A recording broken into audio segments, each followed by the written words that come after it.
ओम नमः शिवाय। गुणनिधि पर भगवान शिव की कृपा। पूर्व काल में यज्ञदत्त नामक एक ब्राह्मण थे। समस्त वेद शास्त्रादि का ज्ञाता होने से उन्होंने अतुल धन एवं कीर्ति अर्जित की थी। उनकी पत्नी सर्वगुण संपन्न थी। कुछ दिनों के बाद उन्हें एक पुत्र उत्पन्न हुआ जिसका नाम गुणनिधि रखा गया। बाल्यावस्था में इस बालक ने कुछ दिन तो धर्मशास्त्रादि समस्त विद्याओं का अध्ययन किया, परंतु बाद में वह कुसंगत में पड़ गया। कुसंगत के प्रभाव से वह धर्म विरुद्ध कार्य करने लगा।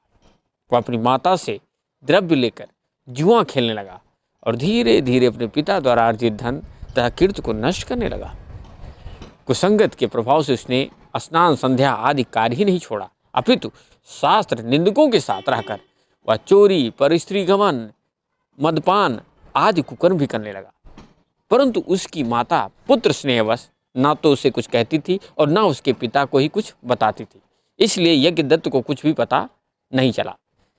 जब उनका पुत्र 16 वर्ष का हो गया तब उन्होंने बहुत धन खर्च करके एक शीलवती कन्या से गुणनिधि का विवाह कर दिया, परंतु फिर भी उसने कुसंगत को ना छोड़ा। उसकी माता उसे बहुत समझाती थी कि तुम कुसंगत को त्याग दो, नहीं तो यदि तुम्हारे पिता को पता लग गया तो अनिष्ट हो जाएगा। तुम अच्छी संगत करो तथा अपनी पत्नी में मन लगाओ। यदि तुम्हारे कुकर्मों का राजा को पता लग गया तो वह अपने धन देना बंद कर देगा और हमारे कुल का यश भी नष्ट हो जाएगा। परंतु बहुत समझाने पर भी वह नहीं सुधरा, अपितु उसके अपराध और ही बढ़ते चले गए। उसने वेश्यागमन तथा धुत कीड़ा में घर की समस्त संपत्ति नष्ट कर दी। एक दिन वह अपनी सोती हुई माँ के हाथ से अंगूठी निकाल ले गया और उसे जुए में हार गया। अकस्मात एक दिन गुणनिधि के पिता यज्ञदत्त ने उस अंगूठी को एक जुआरी के हाथ में देखा। तब उन्होंने उसे डांट कर पूछा, तुमने यह अंगूठी कहाँ से ली?